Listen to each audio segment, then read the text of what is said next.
Hi friend, அஸ்ஸலாமு அலைக்கும். நான் தான் உங்கள் நஃபிலா கிச்சன். இன்றைக்கி என்ன வீடியோனா, திடீர் பிரியாணி தான். திடீர் பிரியாணி. அது என்னடா திடீர் பிரியாணிடா? பசங்க ஈவினிங் 6 மணி இருக்கும், பசங்க வந்து 6 மணிக்கு பிரியாணி போட்டு கொடுமா அப்படிங்கிறேன். என்னடா பிரியாணிலாம் கேட்குறீங்க, இந்த டைமில் வந்து பிரியாணி கேட்குறீங்களா? இல்லைம்மா, எங்களுக்கு பிரியாணி வேணும், நீ போட்டு கொடு அப்படின்னாங்க. அதோட வீட்டில் உள்ள ஜாமானை வச்சு சிக்கன் இல்லைடா அப்படின்னா அவங்க போய் சிக்கன் வாங்கிட்டு வந்தாங்க. சிக்கன் வாங்கிட்டு வந்தோடனே ஆயில் ஊற்றி பட்டை, கிராம்பு, ஏலக்காய் எல்லாம் போட்டு வெங்காயத்தை நல்லா வதக்கி விட்டு அப்புறம் தக்காளி போட்டேன். தக்காளி, பச்சை மிளகாலாம் போட்டுக்கிட்டேன், இஞ்சி பூண்டு போட்டுக்கிட்டேன். எப்போவும் செய்கிறது தான், இருந்தாலும் அது பேர் திடீர் பிரியாணி. திடீர்னு போட்டோன்னா திடீர் பிரியாணி. பசங்க போட்டு கேட்டாங்கன்னு திடீர்னு போட்டு கொடுத்தேன்.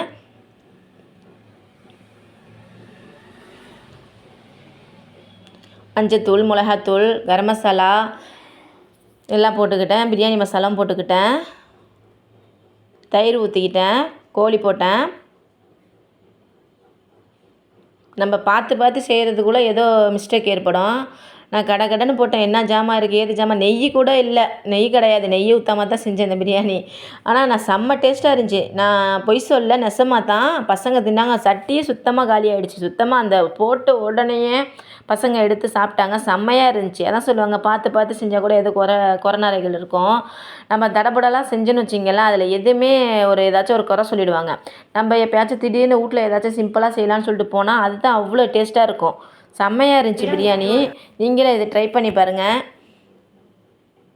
இந்த வீடியோ பிடிச்சிருந்தா லைக் பண்ணுங்கள், ஷேர் பண்ணுங்கள், கமெண்ட் பண்ணுங்கள். மறந்துடாமல் சப்ஸ்கிரைப் பண்ணுங்கள்.